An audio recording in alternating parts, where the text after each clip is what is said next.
Laughing, joking, it's just a conversation among friends. Imagine if the president were Donald Trump. Imagine if I were standing behind the podium. You'd have Jim Acosta screaming, "Are you going to take the student loans from the anti-Israel protesters?" John Carl right on cue. "Will you withdraw support from any anti-Israel protester?" And they wouldn't stop until we disavowed the support of every student in the country. Where is the adversarial press? Yeah, that's Mark Hamill, and it was Star Wars Day. You madman. What are you talking about, Kayleigh McEnany? Like, I know we often will throw out these hypotheticals. Can you imagine if it was the other side? Well, if you had been doing a press conference, Kayleigh McEnany, and you had brought out Mark Hamill to talk about Star Wars, I can imagine that, and I don't think it would be a big issue.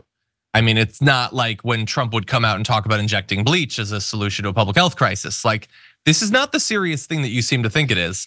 And if you would like to pivot to saying, no, we're supposed to be talking about stripping away student loans from students daring to exercise their First Amendment rights, you'll feel free to argue for why you think that cancel culture should take that particular form, why it should manifest in that particular way.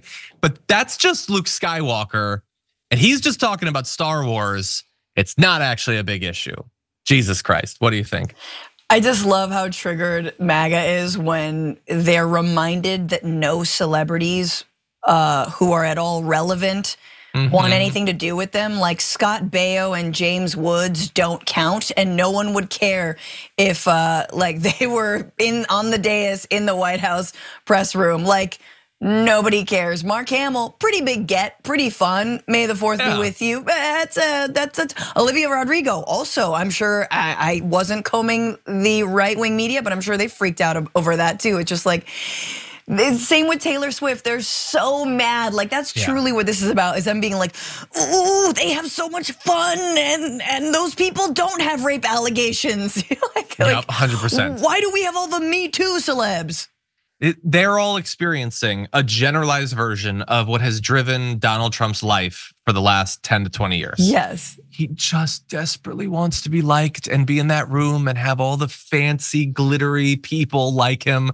And they don't like him, and they don't like Fox News. They don't want to be associated with Kayleigh McEnany. Like, that's just the way it is, and it bothers them so very much. It's just Mark Hamill, like, lighten up, honestly. And look, if you get back in and maybe you become, that person again, Kayleigh McEnany, press secretary, you're probably not going to be able to get Mark Hamill. But hey, Gina Carano, maybe it could happen. Roseanne Barr, yeah, just let Roseanne Barr. That's pretty good, I guess, if you can get it. Anyway, Jesus Christ, these people are so unfun.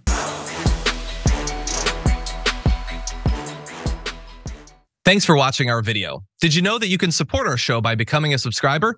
Just click the subscribe button and also ring the bell so that you get notifications when we're live or when we post new content.